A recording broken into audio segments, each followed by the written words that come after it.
Hello, everybody. Welcome to the stream. Anybody actually listening to my content? Hello and welcome. Thank you for joining. Today we are trying to do a coaching service from Solo Q Solutions. I watched Tiltarella a couple days ago, and he spoke very highly of this coaching program. For those of you that know, I hired Nice's VIP coaching service back when he was a big contender in the coaching industry, with heavy air quotes there.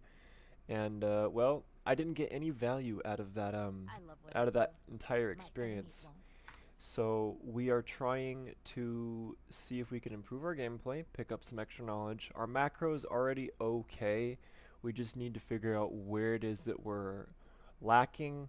Is it our team fight? Is it our map awareness? It's probably a lot of these things. But I'm excited. We got about a minute before they call me, and I'm just waiting for them to give me an invite. I think it might be in my email. I'm gonna go check real quick.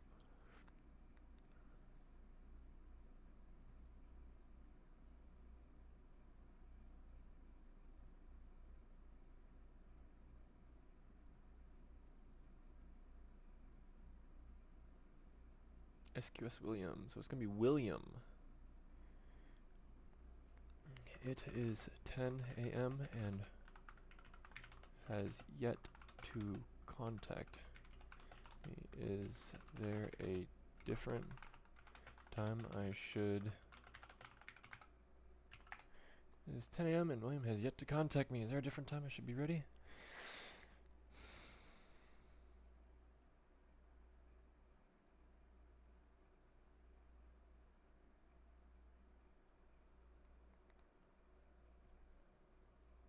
Oh, his name's Lee. Interesting.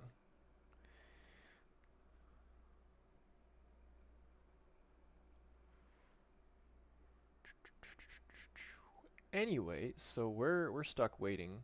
I think I might just put on some music and then throw it on intermission until someone reaches out to me, cause nobody said anything as of yet. It's kind of annoying.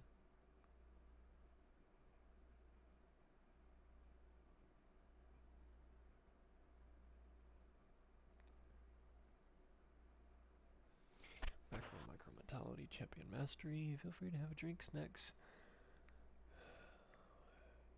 83 pounds. What's 83 pounds? Copy.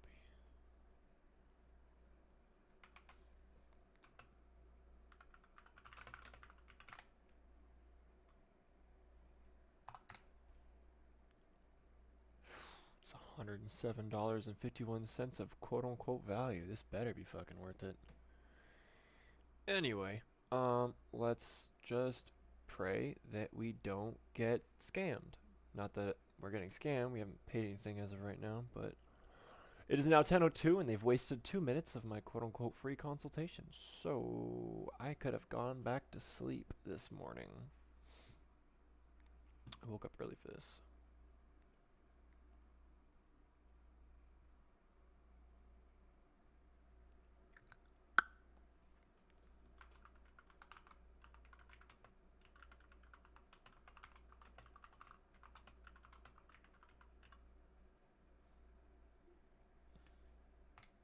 So I spoke very highly of you all.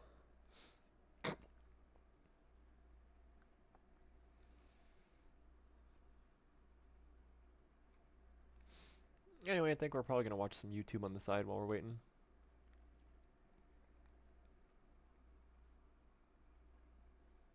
And hopefully they will message me. Because I've sent them all friends requests. Yeah, William. He's not there.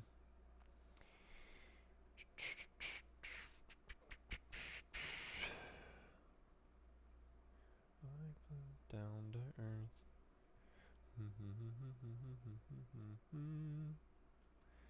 Oh, adorable. Let's see here. What do we want to do? I don't like crap. Let's see what we got for league content. Hey, there we go. Try again. I don't watch ads.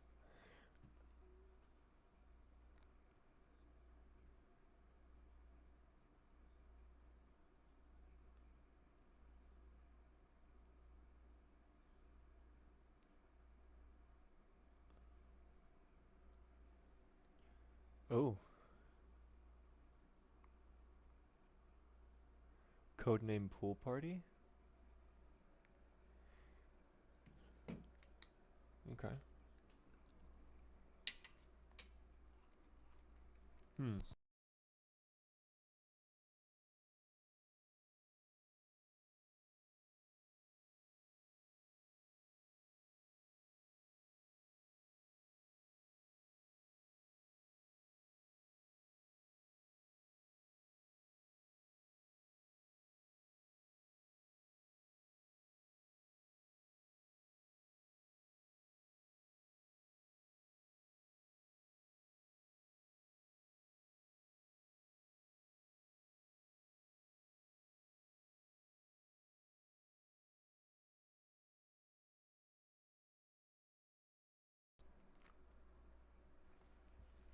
Okay.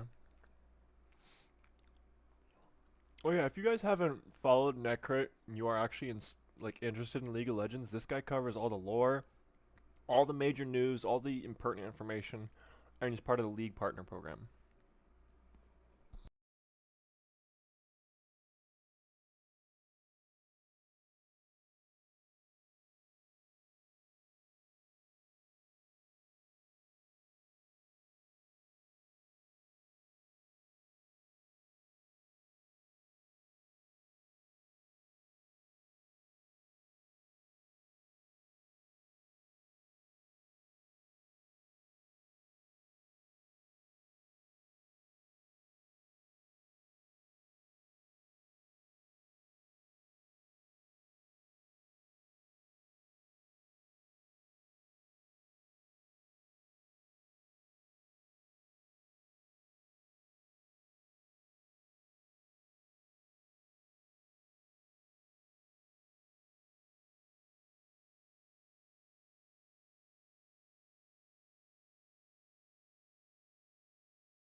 Yeah, this guy's 10 minutes late. Not sure what he's doing, or if I'm on the wrong day, but I'm positive I put it for today. Oh no, there's a text message. Hold on. Let me see what he says. Hey, just a quick reminder about a cooking session in 15 minutes. No, dude. No, you're fucking late. You're 15 minutes late. The hell is this, man? Early is on time is late. This is not a good representation of your coaching service.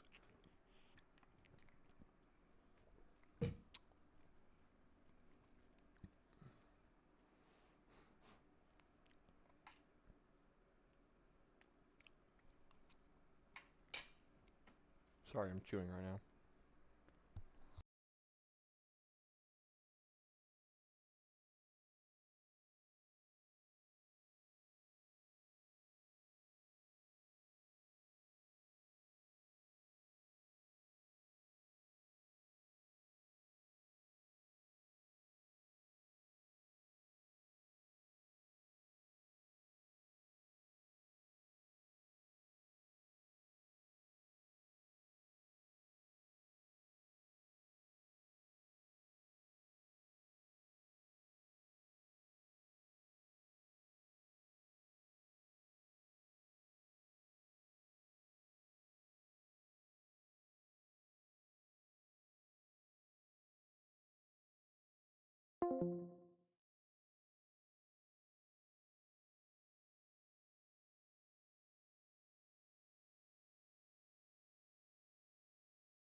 It's because they have content based on it.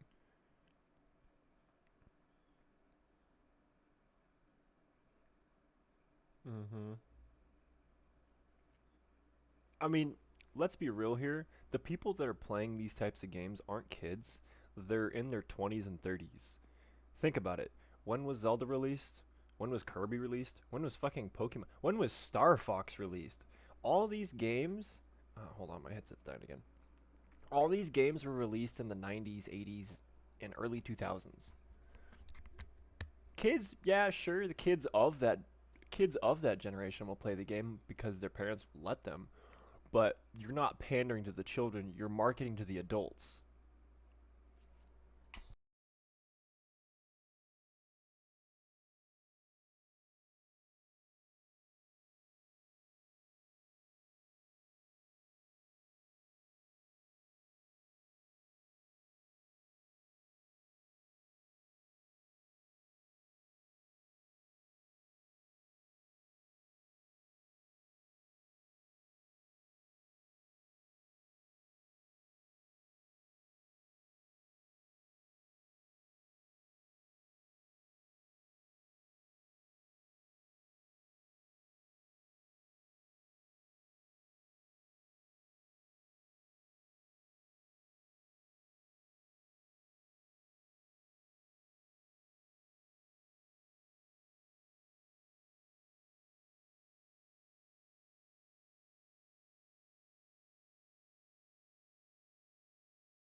dude is 15 minutes late.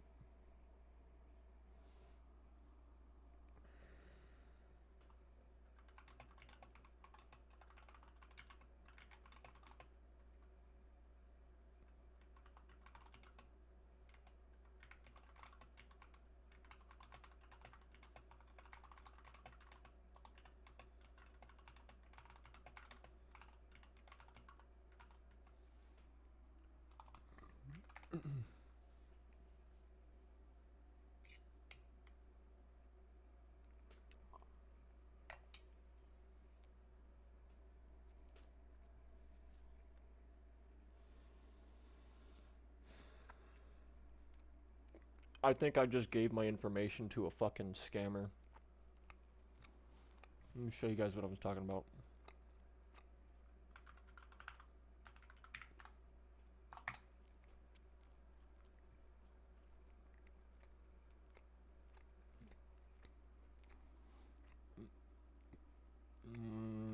Hold on. Here we go. Okay. This is a streamer I follow. He's in the OCE server. He's pretty chill. Sorry, I'm chewing right now.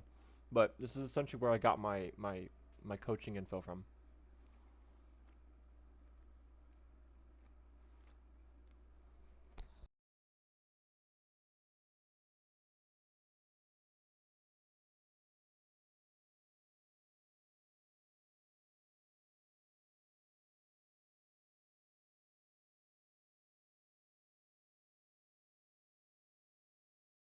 So yeah, this is a guy I watch all the time, and he spoke highly of him. So I'm waiting. It's now 16 minutes past. He sent me a text message. I'm waiting. So I woke up, started stream, and I am.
Need a schedule? Let me know.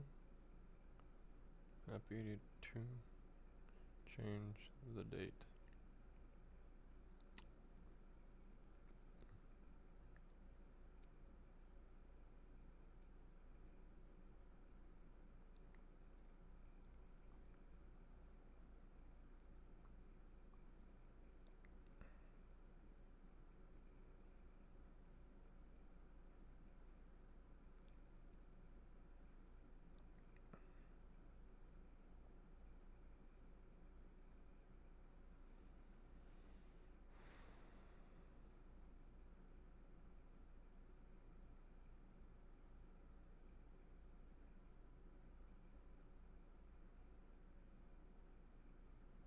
Waiting your favorable reply. Um,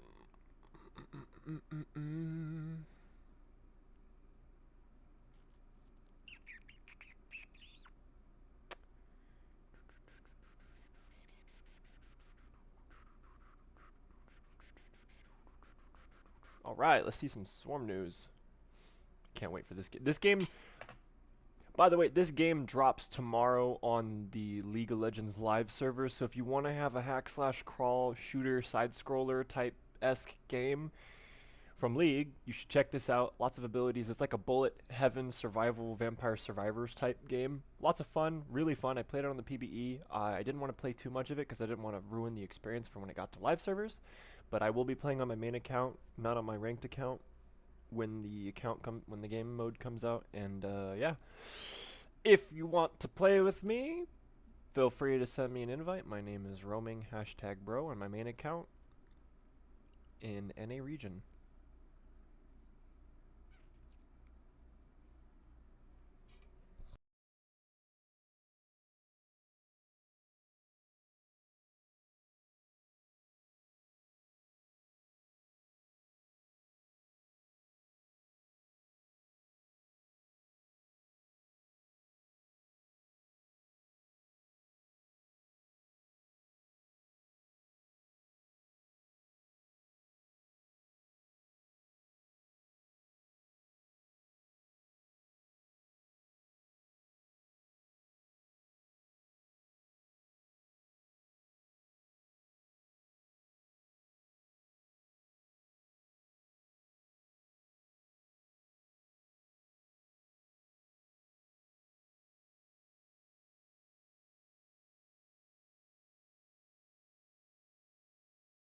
It's Yas Uwu. He's got fucking cat ears, bro. What the hell?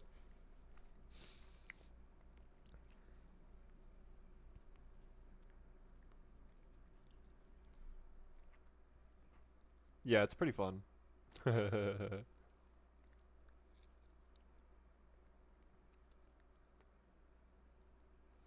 will be getting that Yumi skin, for those that know.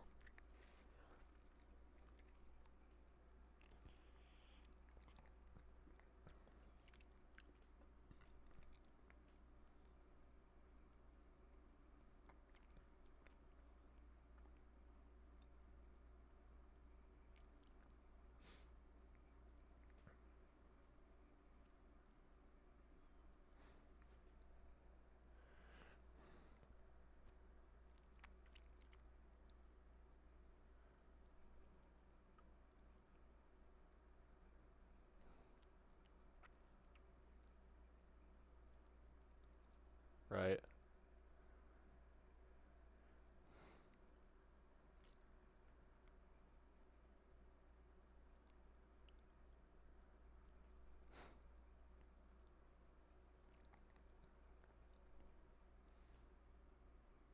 Mm-hmm. Skill trees and everything else. Oh, she's got an untargetable ability. Okay.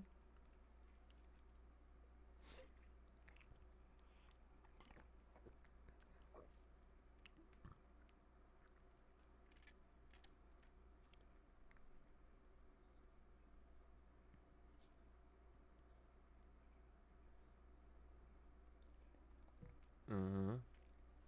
You're not supposed to survive the first time.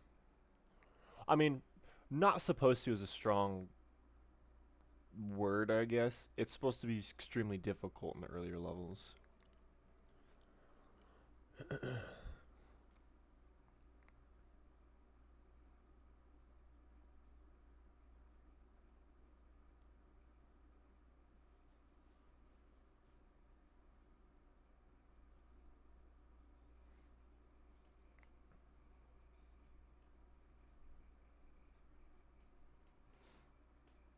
Hopefully they throttle some of the levels. They should honestly just let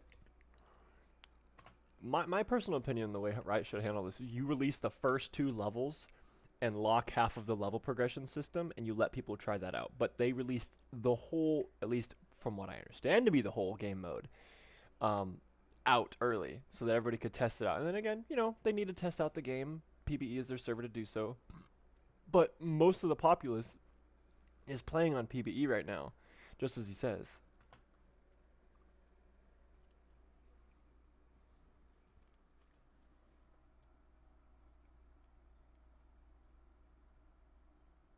In a way, while I just realized that my audio for him wasn't on, so let's go ahead and rewind that. middle of Riot releasing new stuff left and So, it's been about a week since people got a chance to play Swarm on PvE. And while to some this is yet another game mode that will not take them away from the ranked grind, to others, this is the best thing League has ever released. Damn straight. Which also seems to be reflecting in the numbers that Riot teased. It really seems like Swarm is doing well. In fact, it's way better than Riot expected. But before we dive into that, there's one more important thing we should mention. If you think that Riot has gone a bit quiet recently, there is a reason why. Even though we are in the middle of Riot releasing new stuff left and right, just like it happens every year around this time, Riot is taking the first week of July off. This is their annual summer break. Currently waiting which means for the coach to actually don't contact expect me. He's anything about big to happen to any of their games in this has short yet period, to say which anything, also so I'm not sure if includes this is an changes to actual PvE. coaching program I'm waiting So with for, that mentioned, but thank you for sticking around. We're just let's watching have a the look news at what right is now. happening on PvE. Mic off. Besides the Anima Squad skins as well as some Froggy skins, the hot topic is Swarm. The brand new PvE game mode heading to League of Legends, and that is for two reasons. First of all, it's because this game mode is unlike anything that League released before. Even though it is using League's engine and characters, it is a whole different game genre with different controls, which also simply plays like a full new game you would find on Steam for like $15. And that's while all of this is still free. But the second reason why Swarm is talked about is simply because it is really good. As in, people are getting addicted to it. And believe it or not, This Vampire Survivors Bullet Heaven game mode that they released on the public beta testing server is so much fun. However, and he's going to go over this in a bit, people are playing it so much that they're going to get burnt out on it, which means once it hits live servers, all those other players that were playing the game mode, they're not going to be playing Swarm. They're going to be playing Ranked or TFT or whatever other game modes they're checking out. That's one of the reasons why I stopped playing the game mode on the PvE server, because I didn't want to beat the whole modes that they had released. I want to be able to play it when it hits live servers and earn that sense of accomplishment upon beating the 4 levels. Mic off. Downsides. You see, seeing a big success coming to League's game mode is something everyone loves to see. I mean, all things considered, this is how TFT became a separate game.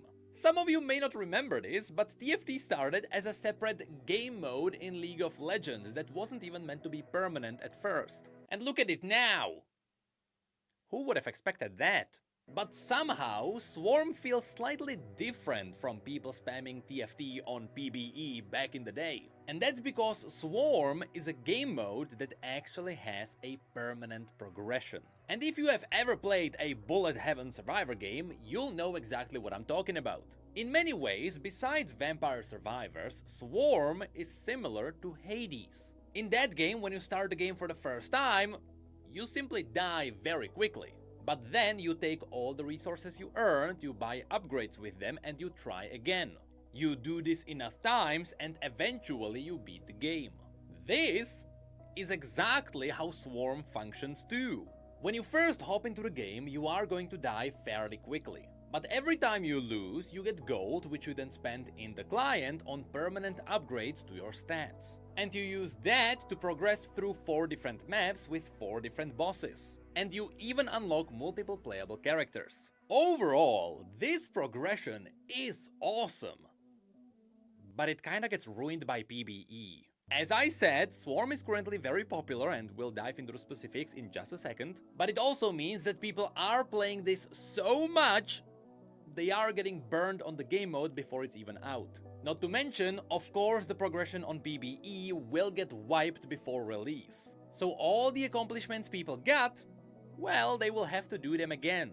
Take it from me, I progressed all the way to the extreme difficulty on PvE. But I stopped because I know I'm risking getting burned out. So, in a way, while releasing this on PvE is good for catching game-breaking bugs, it might also bring in the negative side of dealing with progression reset. That's what I'm saying. You're not supposed to release all of your content. Like, maybe have your league partners go through and test out the extreme difficulty and maybe half of the levels, and then unlock the rest of the level, have the other half of levels available to the public on the beta testing server. But at this point, people are just gonna get burnt out, just as he's about to explain. Mic off. Now, with all of this mentioned, let's have a look at some of the reports from the rioters who worked on Swarm. Mainly this comes from our trusty engineer, RiotH28. I hope everyone is enjoying the Swarm game mode on PvE right now. We are seeing thousands of players jumping in, more than our highest projections. We have already doubled the projected game server capacity. I really hope everyone is having a good time. And again, if Mic you on. haven't checked out the Swarm game mode and you have a PvE account, the game drops tomorrow. Just wait another 24 hours. This It's gonna be is huge. honestly awesome to hear. Even though this is just on PvE and half of the world has awful ping, which kinda breaks the game, people are still playing it enough that it went past all of Riot's projections. In a way, this is what happened to TFT when it first popped up on PvE. Though there, things were a bit more extreme. Some of you may remember how ridiculous I the potentially queues could've- were on PvE. And partially that's because TFT popped up during the big hype of auto chess games. In theory, Swarm is a bit later to the party, but the numbers are still seemingly great. And only 2 days after that, we got another update. Hey Swarm players on PvE, we are continuing to see a ton of players enjoying Swarm. Enough to keep us close to our server capacity limits, to make sure we are ready for live. We will be doing some updates today that may result in queue times for solo queue players. Any timers are expected to be removed before the weekend, unless player count increases drastically. We hope everyone has a great time playing on a stable build over the weekend and next week while we are out of office. Here, we should focus on one specific line. The popularity of Swarm on PvE is enough to keep them close to their server capacity limits. Now, should they go past these limits, the queues would kick in. Which means, at the very least, Swarm is giving the good old TFT hype a good shot. So now, we just have to wait and see if people burn themselves out on PvE before the game mode even came out. Because if the projections of PvE were already beaten, the servers might light on fire when this comes out. Now, while that is it for the PvE reports, we got more comments on Reddit that answered some questions about Swarm. And massive respect to SpiderX for picking up all the important comments. For example, it was confirmed that right now Riot does not plan for Swarm to be a permanent game mode. But anything can change with enough engagement.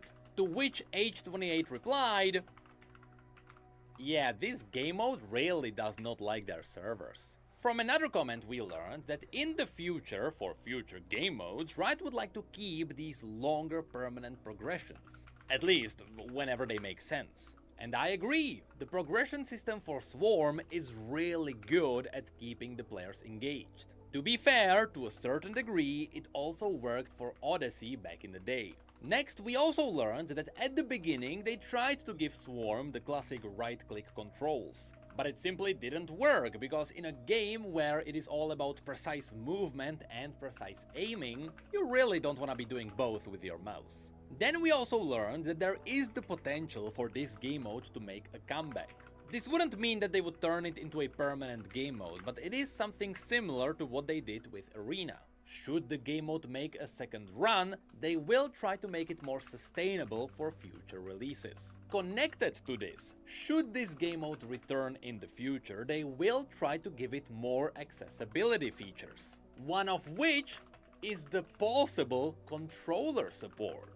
And also connected to this, yes, with all the new features, it is possible that eventually Riot will try to do something with the WASD controls in Summoner's Rift 2. They have the tech in the engine now, so they can try to do something with it. But I'm still not sure if it is a good idea to do that, because given the chance, players will min-max the fun out of controls too. Then we also have a really good question about Swarm competing with Arena. From Arena's perspective, Riot can see that Arena carved out its own audience. These are all the people that actually prefer playing Arena over Summoner's Rift. And while they do expect a bit of Arena's audience to drop off, it shouldn't be anything big that would threaten the entire game mode. On the other side, from Swarm's perspective, Riot doesn't believe Arena staying up at the same time will impact the performance of Swarm.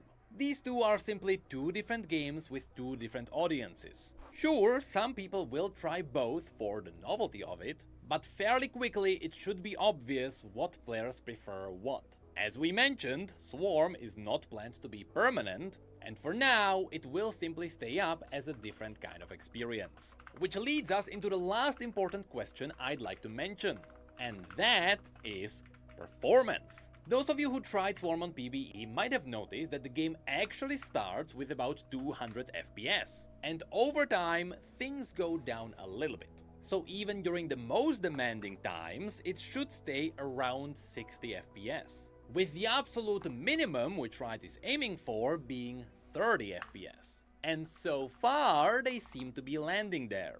Though that's not even the craziest part. You see, since Swarm is based on League's engine, just like it is for all the other game modes, everything that happens in the game has to go through Riot's servers. And that's even if you played as a single player. So you can only imagine how ridiculously optimized the enemy AI has to be. Since every time any one of those units does anything at all, it always has to be checked by the server. So in fact, I still have no idea how all of this can run so well. I mean, League Spaghetti is behind all of this. But that is all I wanted to mention in this video. It is possible that after Riot returns from their break, we will get more updates on Swarm. But for now, things simply look really good. And again, the success is gonna go down to two things. Will people burn themselves out on PvE? And for how long will they play this game mode? Because under normal circumstances, these games are known for eating people's lives. Oh, absolutely.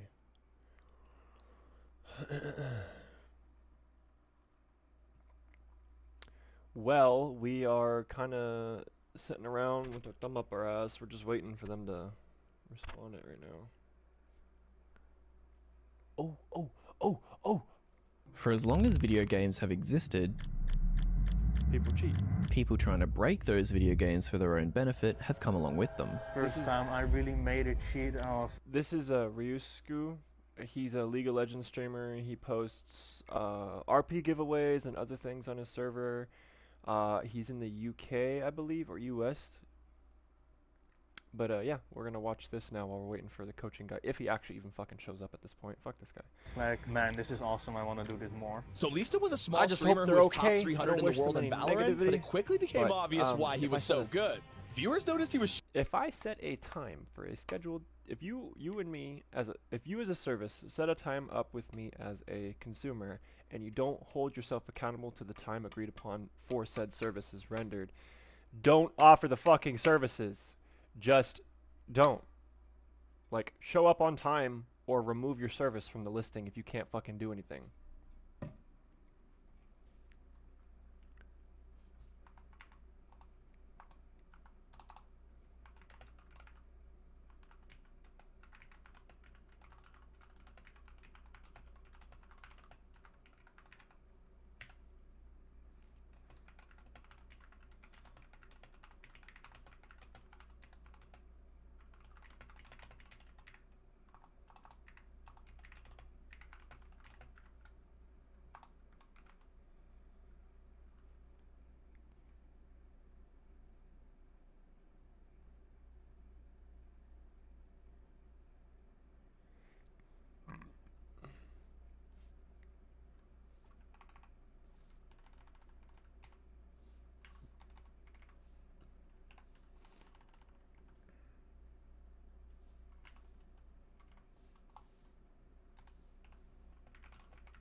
I'll be posting this on social media as I am a content creator.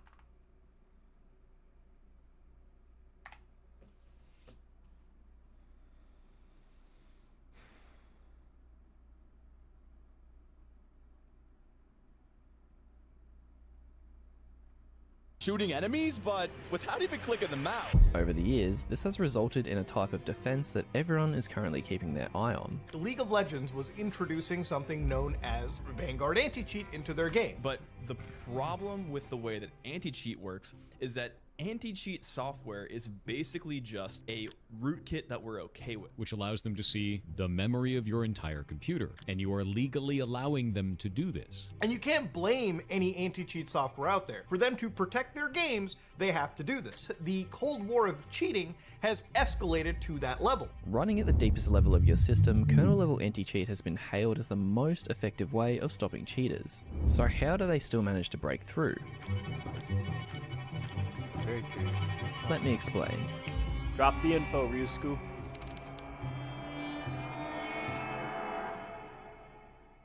But first, a word from today's sponsor. If you want to earn cash prizes and compete in tournaments for League, 365games.net has got you covered. You can sign up to their website, which is in the description, and once you plug in generalization.net will be down in the description below. It's important to understand how the cheats themselves work in order to know how people then circumvent anti-cheats. A short generalization is that, for the most part, important variables about your game, such as the Mic player's off. health or location, are stored in your computer's memory. Yeah, these things that go inside your PC are actually used for something more than fancy RGB lighting. All of the temporary information that programs need to store client-side while they're running goes in here. You can Mic Telling me on. my shiny rainbow RAM sticks aren't for aesthetics? No way. can then use the Windows API to read and overwrite this information. Programs like Cheat Engine are a wrapper for these sort of functions, making them more accessible. Normally, cheats like this won't work for information that's stored server-side, such as in-game currency, but there are workarounds. For a lot of Flash games like Club Penguin in this example, you can earn coins based on how well you perform in the games. What you could do, for example, is increase the amount of points that you've scored, which is stored in your memory before being sent off to the server in return for currency. An example for League is when used to be able to adjust your masteries by using Cheat Engine as well. This let you break certain rules within the game, and you could do things like this. Welcome to Summoner's Rift. Back in these days, the role of anti-cheat in games Imagine Singe having infinite flashes in a game. That'd be the most terrifying fucking game. Watch that again, hold on. Oh, that was funny. rules within the game, and you could do things like this. Welcome to Summoner's Rift.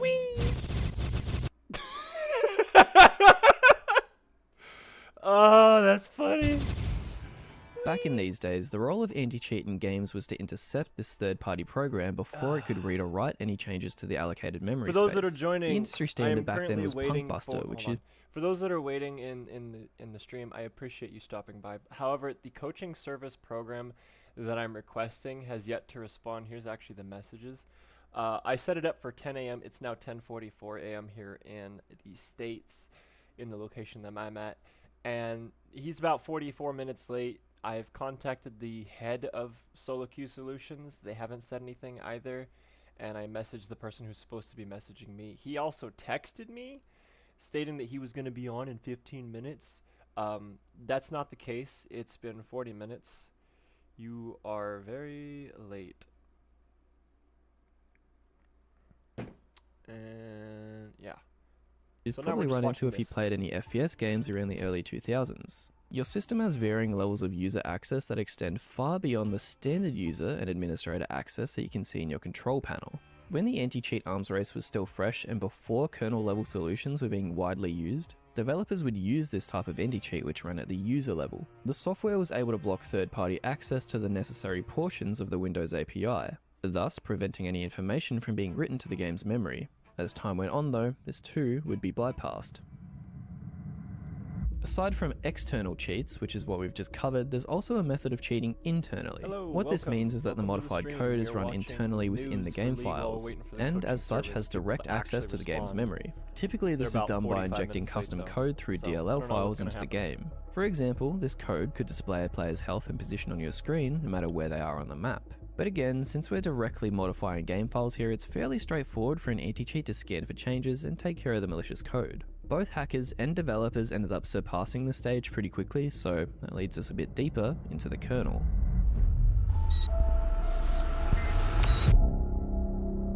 Ring 0 is the most privileged level of your system where the Mic operating off. system kernel exists. User mode applications like what we covered before run on top of the operating system. These don't get much, if any, access to the operating system itself. The kernel level, however, is different. This is where all of your system drivers exist, and it's what allows the operating system to even run in the first place. As a result, they have almost complete control and visibility over your PC. The majority of these are so important that they don't even get a chance to recover after they crash. For the most part, if one does end up crashing, your PC will just instantly and you'll have to restart your Mic on. There are multiple ways that this can be used to a hacker's advantage in order to run cheats of their own, and we are going to get into that. But first, let's take a look at one of the most notorious cases of a kernel-level anti-cheat being turned against itself and used as malware. Now, what if I told you hackers finally did abuse the actual anti-cheat? In late July 2022, a major vulnerability was found in MHYProt2.sys. This was more commonly known as Mihio's kernel-level anti-cheat, and they're the developer of Genshin Impact. Due to the nature of this driver, it has full read and write access to all system memory. After some thorough reverse engineering, this driver was then able to be used to disable antiviruses on the victim's PCs. This allowed the attackers to then go ahead and deliver ransomware to the users now that the system had no defenses in place. Ransomware is a type of malware that will encrypt and block access to all of the user's data until they pay a sum of money, or ransom, of course, to the attacker. And this is where we can begin to see some of the dangers of having kernel-level drivers able to be exploited, and this isn't just anti-cheat, this is any kernel driver. You should be put up to more scrutiny than any other developer, especially when you're installing these rootkits on average people's system. Which would descend into their system and become an exploitable rabbit hole where attackers could get access to their machine at a level that they as a user didn't even have access to. Quote, during the last week of July 2022, a ransomware infection was triggered in a user environment that had endpoint protection properly configured. We found that a code sign driver named MHYProt2.sys, which provides the anti-cheat functions for Genshin Impact as a device driver, was being abused to bypass privileges. As a result, Mic converts off. from the kernel mode killed the endpoint protection processes. As of writing this, the code signing for MHYProt2.sys is still valid. Genshin Impact does not need to be installed on a victim's device for this to work. So how does this make any sense? Genshin Impact's not the issue? The important distinction here is that the game, in this case Genshin Impact, wasn't actually ever the problem. The anti-cheat that came along with it was able to be altered and shipped independently. Hackers could just grab this driver in isolation and then send it to a victim, whether it's through social engineering or some other sort of compromised software, and then, because it had been approved by Windows, which is another thing that we'll get into, it was able to disable the user's defenses. But how was the driver even able to run in the first place? Shouldn't that have been picked up by the antivirus before it even started? Well, that's a very good question. Drivers aren't something that can be shipped by any solo developer. There's a process called signing which has to take place before they're even allowed to run on your system.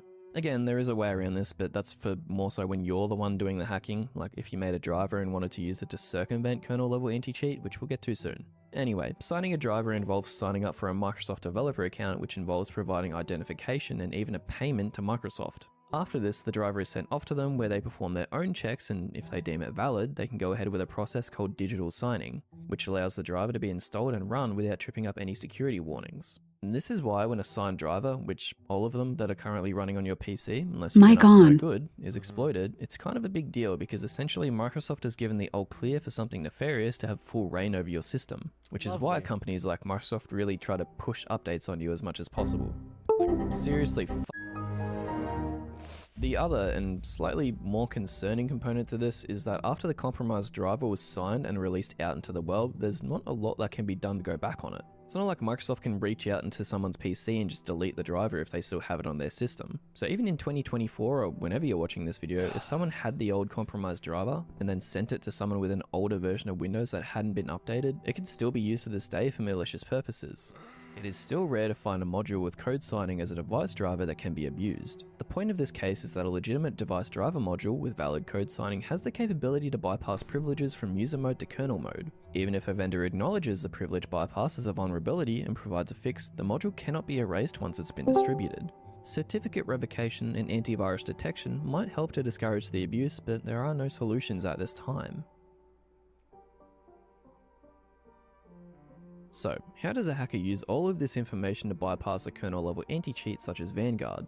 They could of course try to find a sneaky bypass that allows them to work around the anti-cheat, but these are few and far between. Not to mention they'd normally be patched pretty quickly. Kernel level anti-cheats are designed in a way so that when they detect a third-party program trying to make contact with their game, they can swat it away before it can do anything. The more common method is to create a driver of your own and enter the kernel yourself. But didn't you say that making drivers costs money and also has to be authorized by Microsoft? Well, yes, but there are a couple of ways that you can run unsigned drivers on your own system. The first method is by enabling test signing. This allows unsigned drivers to run on your PC. However, most of the time if an anti-cheat sees that this option is turned on, it just won't let you run the game in the first place. The alternative is to use a tool that exploits a legitimate driver to manually map your own driver into the system's memory. And trust me, there is truly no shortage of vulnerable system drivers for people to exploit. One of the most famous instances of this can be seen as far back as 2012 with the Shamoon virus. It certainly was and still is, the worst physical attack we've seen where, destruction was what the adversary actually had in mind. This malware was targeted and used against multiple large oil companies in an act of cyber warfare against what the hackers referred to as, quote, Saudi's oppressive government. The attack used the raw disk driver, which is a completely legitimate commercial driver that just happened to have security flaws that could be exploited to quickly read and destroy large amounts of data. It also allowed them to do this from user mode, which, as we discussed before, is the default state which you and I are using right now, which is not too good if you're on the receiving end. Throughout the attack, over 30,000 Windows systems were completely overwritten and had their data completely destroyed. Interestingly enough, the company caused such a sudden surge of new hard drive purchases after the initial ones were destroyed that they actually drove up the price for hard drives worldwide. So now we know that drivers are what allow your operating system to run and communicate with the physical hardware inside of your PC. Because of this, they need much higher privileges than they'd normally receive in just user mode in order to be able to run properly. But what exactly causes a driver to be so vulnerable that someone can use it to cheat in a video game? And why is it so common? A study from late last year found as many as 34 unique vulnerable Windows drivers that could be exploited by attackers to gain full control of the devices and execute code on the underlying systems. AOD driver, GED dev driver, and NVO clock were all included in the list of drivers that could be compromised, all of which are drivers related to overclocking AMD, Gigabyte, and Nvidia devices respectively, which is an interesting coincidence. Alongside these vulnerable drivers are some extremely low-level ones such as IOaccess.sys, which is used to allow access to your hardware's input and output ports. Seems pretty important. Companies spend countless hours trying to patch holes in the security of their drivers, but due to the nature of software and the absolutely huge amount of drivers in existence, there's always an exploit to be found somewhere. Mic on. It's not like companies can avoid using drivers either. I mean, they're necessary for your hardware to run on your computer.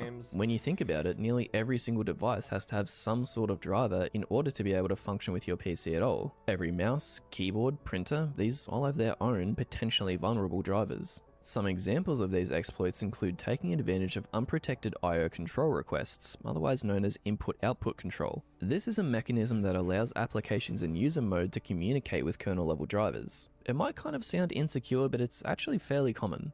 Let's take a look at a program that allows you to overclock your hardware, for example, such as MSI Afterburner. In order to actually adjust your hardware's voltage, fan speed, clock speed, and so on, we obviously need a way of communicating with the driver that controls all of these parameters. This is where I/O control requests come in. They allow some sort of data to be transferred between user mode and kernel mode. However, it's possible for these to be exploited when the driver doesn't properly validate the request sent from the user mode application. Mic off. It's a lot easier for a hacker to mess around with a user level application, and if the developers aren't careful, an attacker can exploit this to run malicious code with kernel level privileges. This is just one of the many ways that vulnerable drivers can be used by bad actors to try and find their way around kernel level anti-cheat. It's worth noting as well that this is the reason that anti-cheats like Vanguard launch with your PC. It's the most effective method for ensuring that no other drivers have been tampered with and allowed to run malicious code.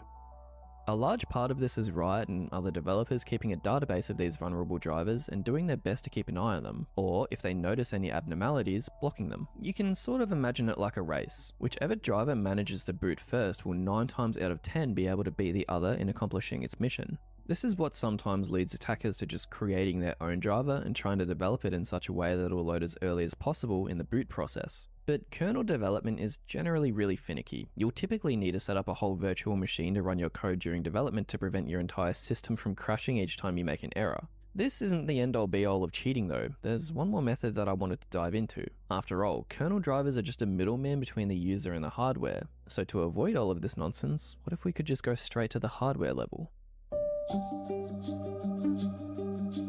Think of hardware as everything about the computer that you can physically touch. Your mouse, keyboard, speakers, and so on are all hardware. They're able to run on the computer using software. A hacker can directly target the hardware by using a method called DMA, or Direct Memory Access. DMA allows peripheral devices to have direct access to your machine's RAM, or system memory. One of the most popular vectors for attack here is through a PCIe card, which are these things if you've ever built a PC or paid close attention to the back of it. Obviously this method requires a lot more effort, but for bad actors it is 100% worth it because by doing this you get to bypass the CPU and have direct access to the system memory.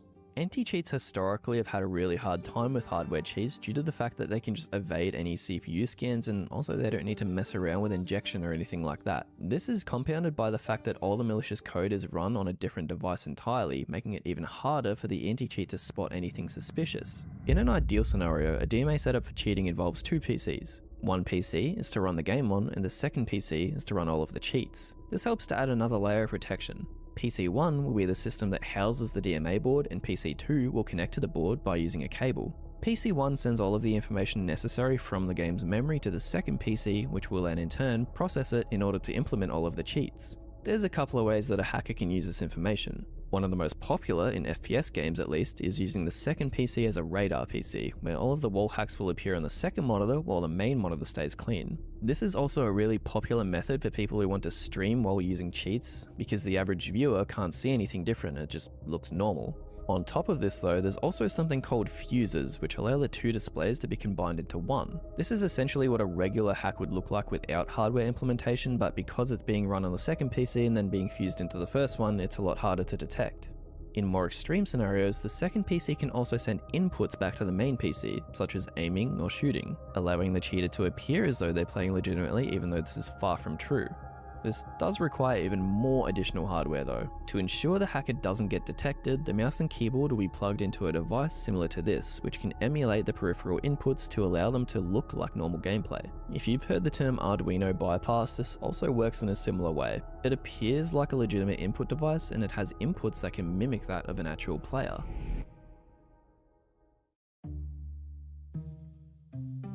Now, there is a reason that I can include all of these in a video because I obviously don't want to spread methods that will just add more cheaters into games. For the most part,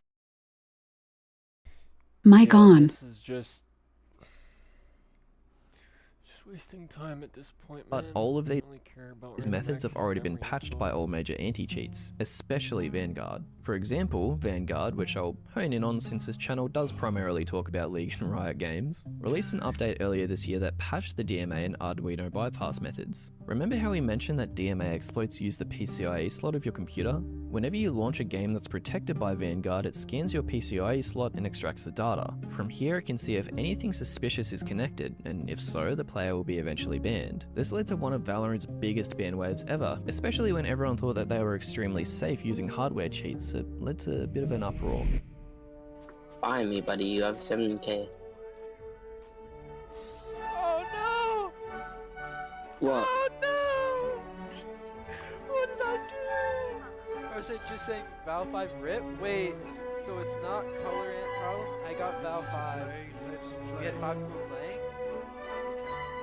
No! Nerd! No! No!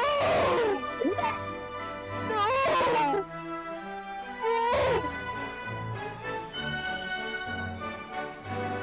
Dumb. If you attack you deserve everything you get, fuckers. DMA has sort of been the final boss of kernel level anti-cheat for quite some time now, so Vanguard being able to take most DMA cheats down was a fairly big feather in their cap. But despite its effectiveness, you can't deny that Vanguard isn't completely flawless. Just this week, there was a bug with it due to what LolDev referred to as a back-end networking issue. This was causing players to be kicked out of games en masse, and even copping bans. That's the, I don't know if you, Curse of the Dog.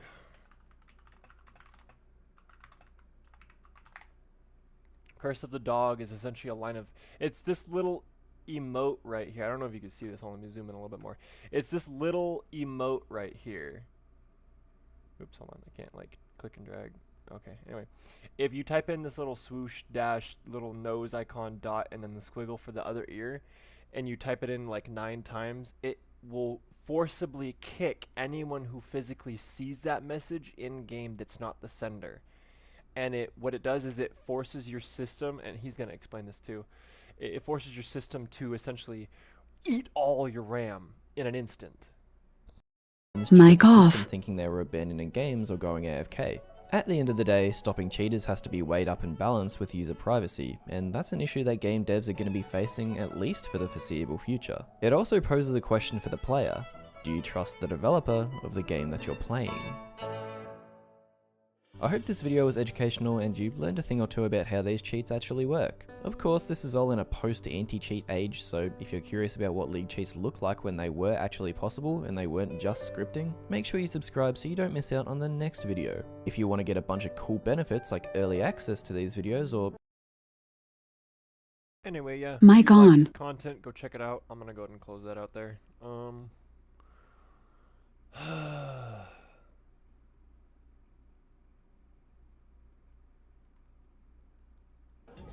We're gonna watch some Asmongold now.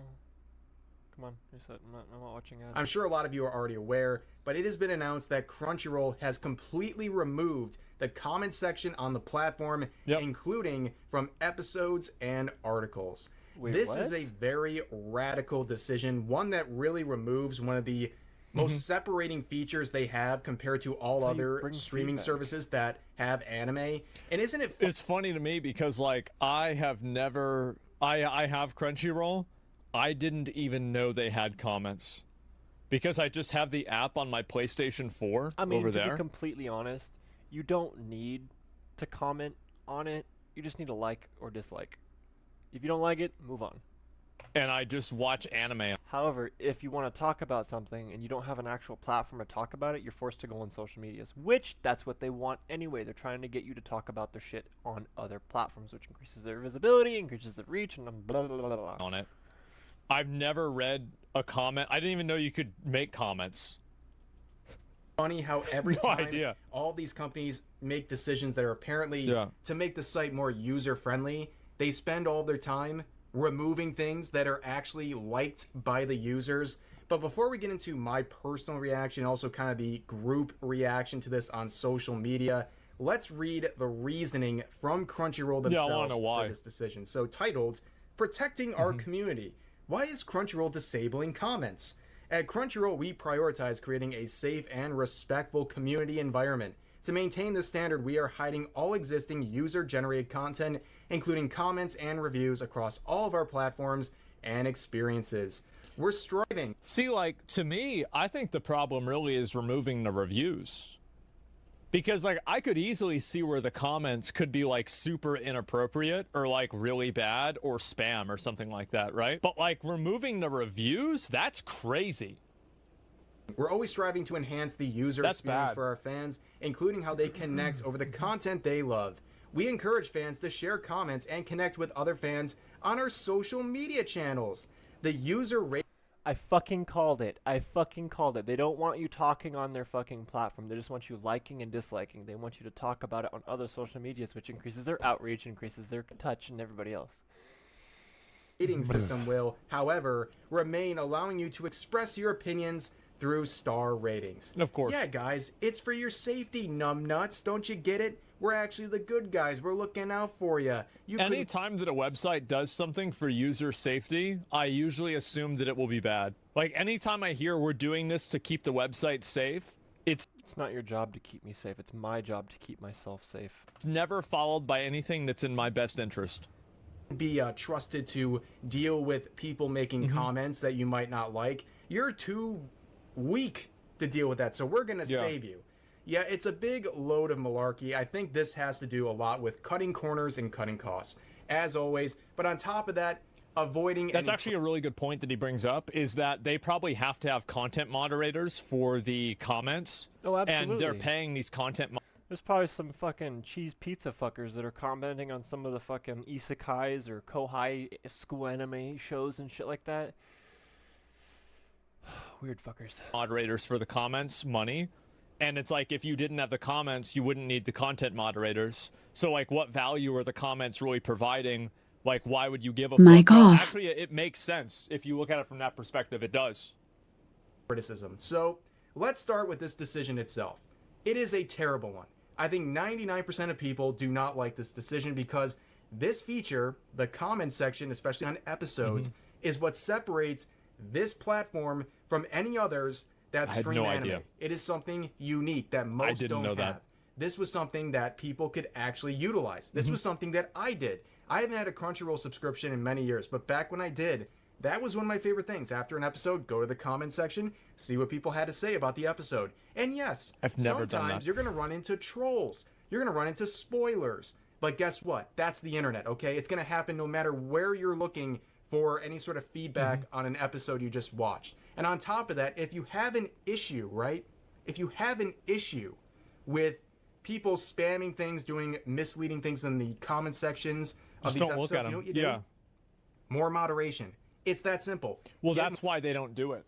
That's the he's explaining the reason why they got rid of it, because more moderation. Now, what does moderation mean? Money. Moderation means you have to pay somebody to do it. Now you have to fuck around and deal with paying all these people, dealing with these people, paying people to deal with the people. Meanwhile, they can just delete the fucking comments and say, fuck that. It's not a problem. I think the real problem here is that getting rid of the reviews. That's crazy. More moderators, but of course that costs money, and you know that's one of the reasons, but we'll get into that a little bit later. But this decision itself to remove comments is also clearly an act of censorship. Let's be honest here, okay? We know that a lot of this... Somebody says, what if YouTube decided to remove comments? Any user can close comments to any video. So actually a user can decide to do that whenever they want.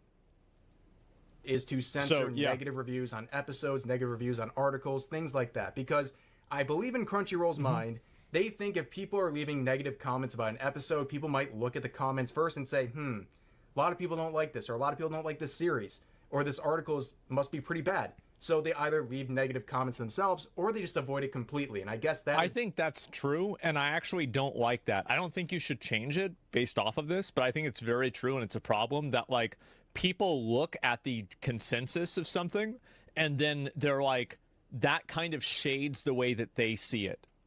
So, like, instead of looking at it objectively, like, from their own mind, they look at it in the context of knowing that everybody else doesn't like it, and that causes everybody to, like, think about it differently.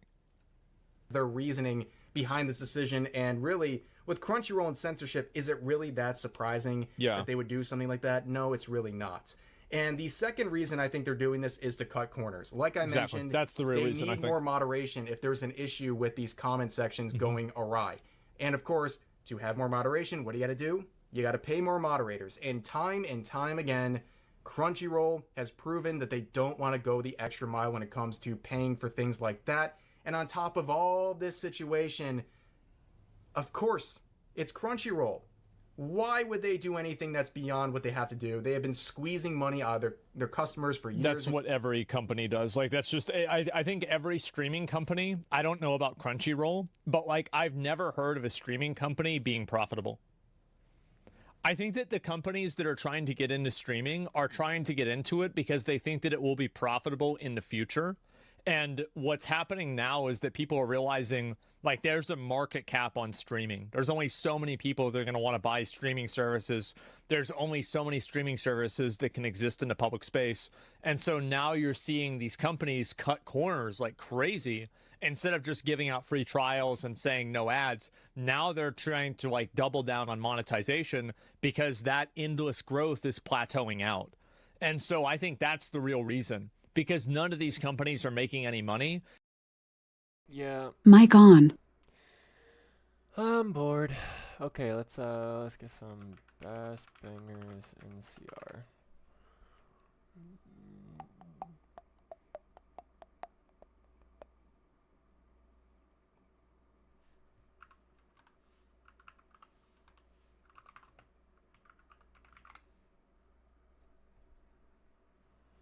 Here we go.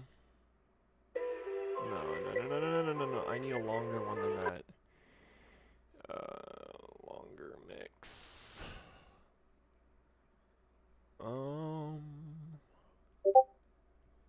Oh. Is that a message? Is that a message?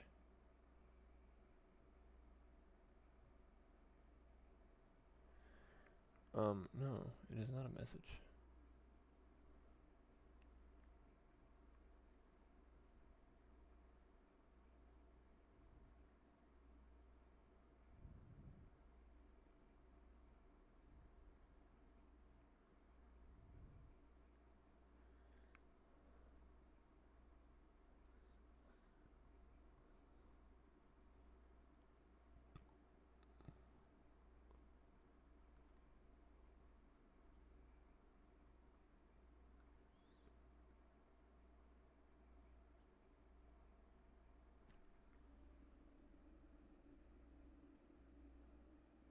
Battery low.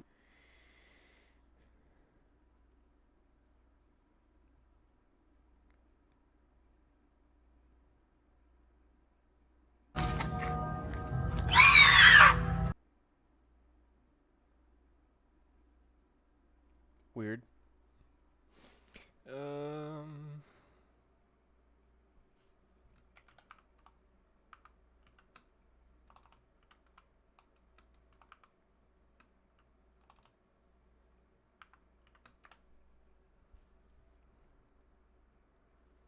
Where's the long mix?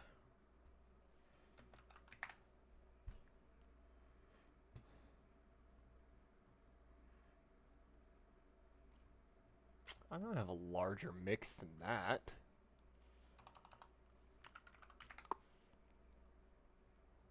There it is. I'm just gonna go and start that over. Everybody knows this song. It just gives you some background noise because you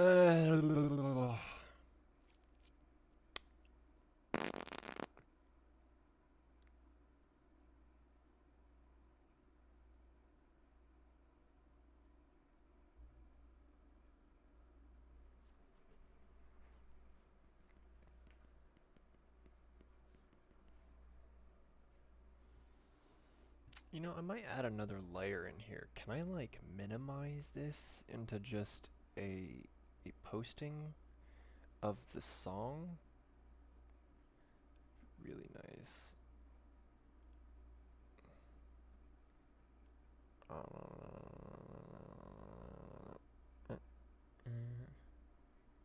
Come on, get smaller. Get smaller. There we go. Put that there. Weird shit.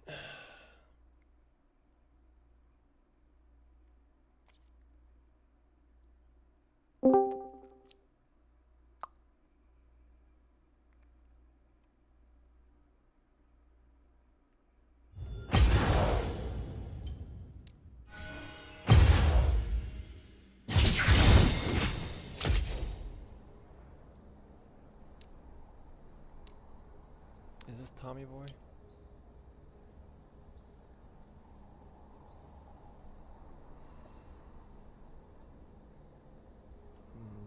Interesting. He's not playing the same thing over and over.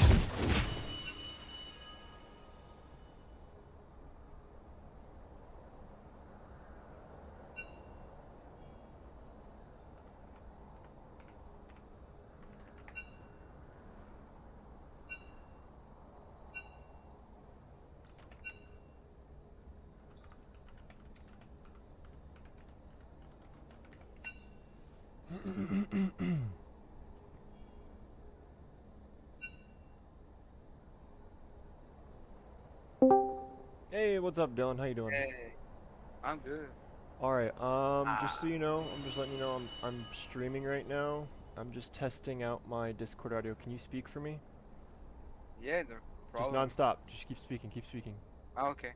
I started playing a new pick in the jungle. I love playing Nunu, my Yoshi skin, Yoshi and Mario. Yoshi and Mario. Yeah. Okay. And I'm actually pretty good. I lose only 2 games out of like 20 or something like that. Yeah, Not I 20. was looking at your match history. Not 20, but a lot. I What just happened did a with game that of. set game. I don't know. Like example, I level 3. The wave is pushed. There's 2 wave under the Gwen Tower. Okay. I can't recall. I touch. came back, Okay. and she's 2 level up on me. I'm like, what the fuck? She's level 5. I'm level 3. It Like, means okay. You didn't shove the wave fast enough, and she hard froze it, which kept the XP there for her, and she was able to abuse you and then just run you out of lane. Yeah, it sounds about right. Sometimes you can't back, and you gotta sit in a bush waiting for the wave to bounce back. I'm like, what the fuck? And she like killed me once, and she dealt 1k damage level 6 Yep, that sounds about right. without item. Like she just had a shield. I need to reset my stream because I'm streaming on YouTube right now, and I was trying to check out this solo queue solutions thing. It's like this coaching service to see if I can get better with my macro and whatnot, just to see if I can get some content. It was a free coaching consultation, and I signed up for it. I set the time up for about an hour and 16 minutes ago, and that was yesterday. And they didn't show up. They sent me a text message saying, hey, the coaching session's in 15 minutes. And then didn't fucking say a damn thing to me after. So now I'm just sitting here waiting with my thumb up my ass.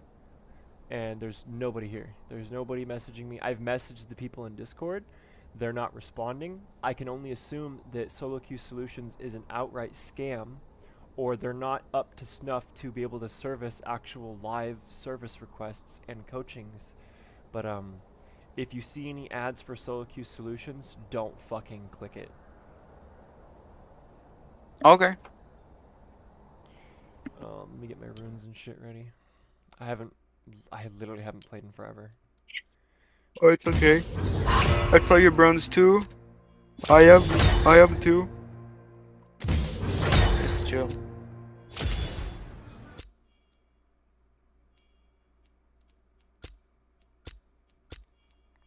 I gotta make a new ruin page.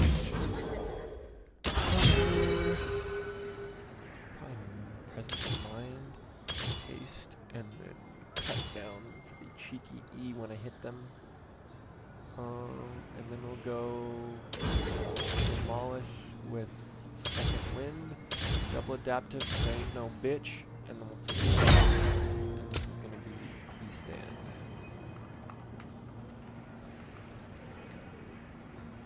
Oh, have you seen JoJo's Bizarre Adventure? Yeah, I finished it. Do you want to see a funny meme in regards to the assassination attempt on Trump's life? My dad woke me up at 6 o'clock in the morning for this fucking meme, and I was laughing my ass off. My father woke me up with a anime meme. I was like, "There's no fucking way this man is dropping memes in my chat."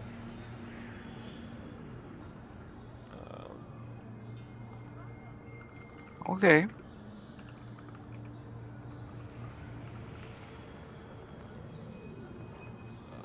Come on, fucking load. Nope, that's not it.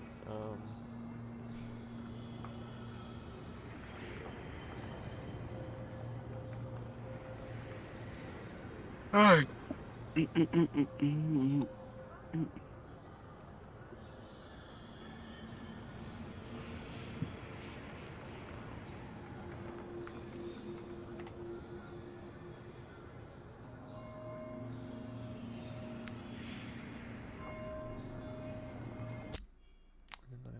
Page. Sometimes 5.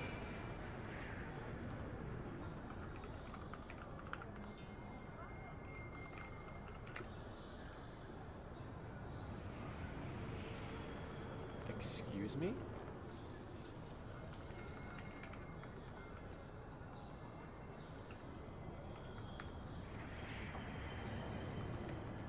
Sorry, I'm trying to get it right now. I have to fucking drag it from my PC. Load. Now.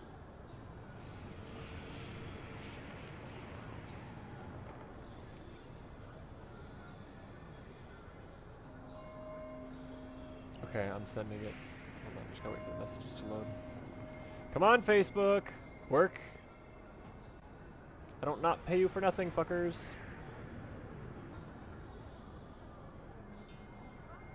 Oh, wow.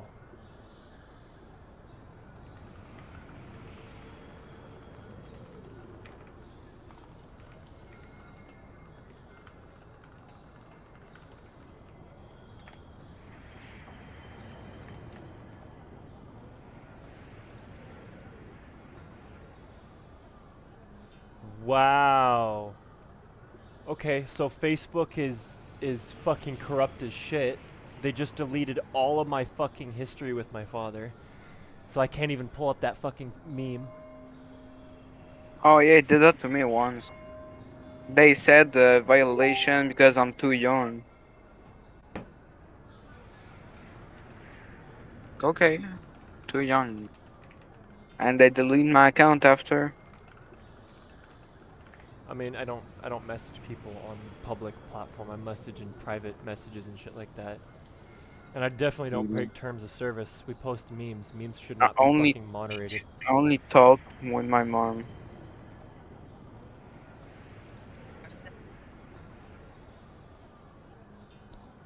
Mic off. I have no idea what's. It sounds exciting. You're ready.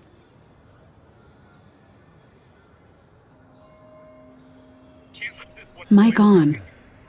Actually, hold on. I don't want to do that. Let me go to his fucking page. If you're on Instagram, you see that fucking meme. Mic off.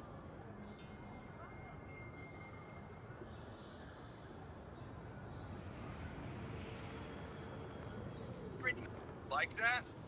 Alright, I'm Mic posting on. it in my Discord's meme channel. Take your pants off. Dank memes are made of these. Ingredients.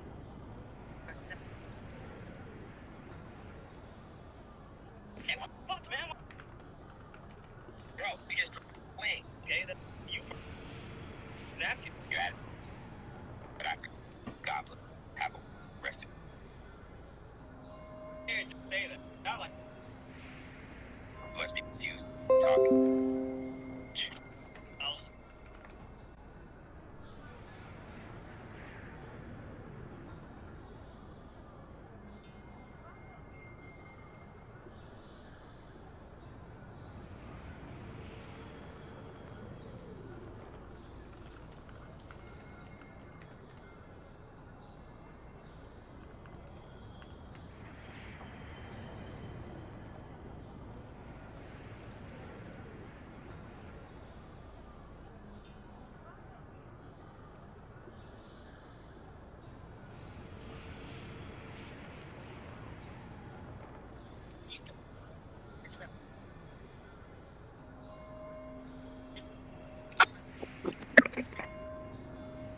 When you're ready, everything is ready, you can queue.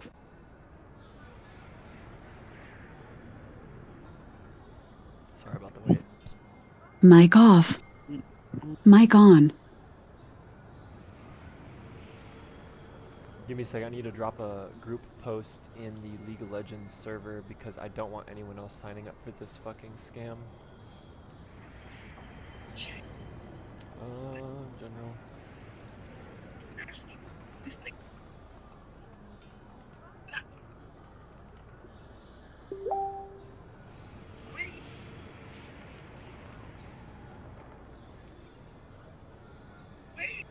Wait, what?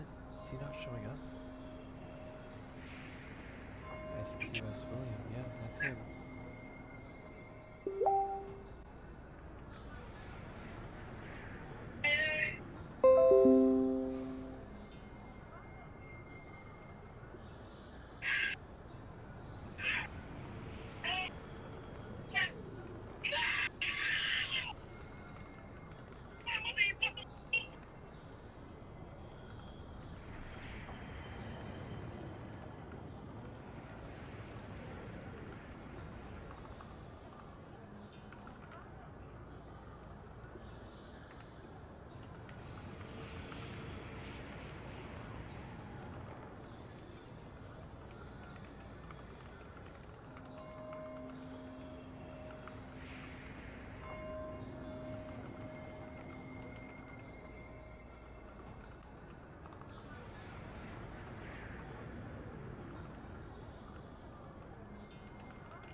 Ça fait les dames se déguisent et rire.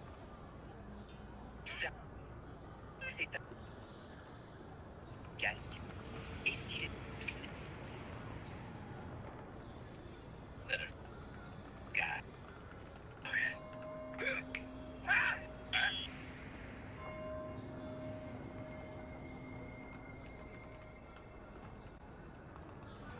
okay, let's do it.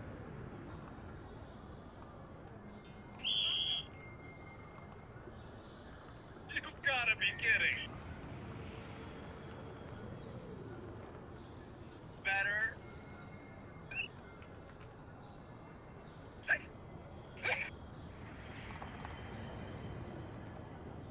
That doesn't count.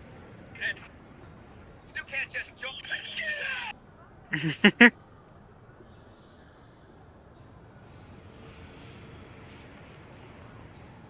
another photo.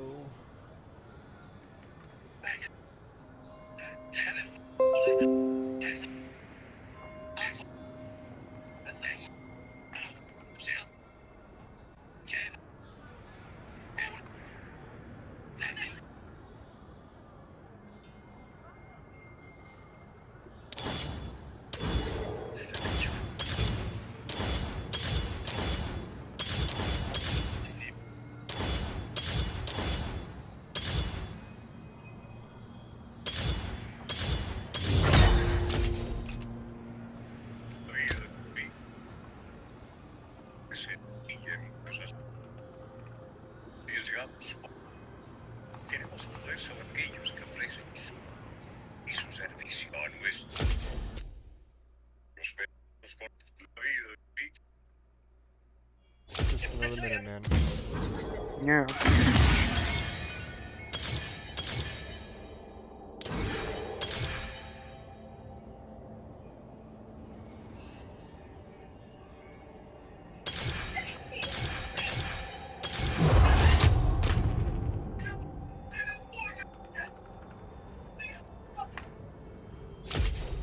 Making my runes for this split.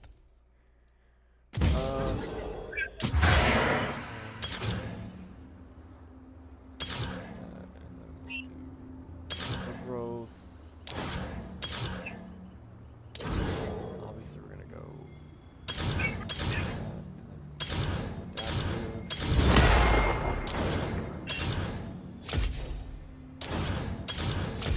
Chicago teen slept with all 5 of his bullies' mom to assert dominance.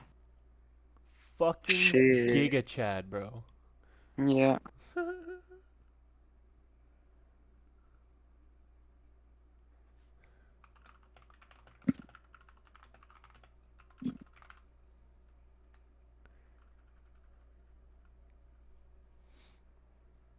Okay, let me reset my stream. Thank you for the 16 people that stopped by. I appreciate you guys. If you guys want to jump back in once I restart the stream, I'll be right back.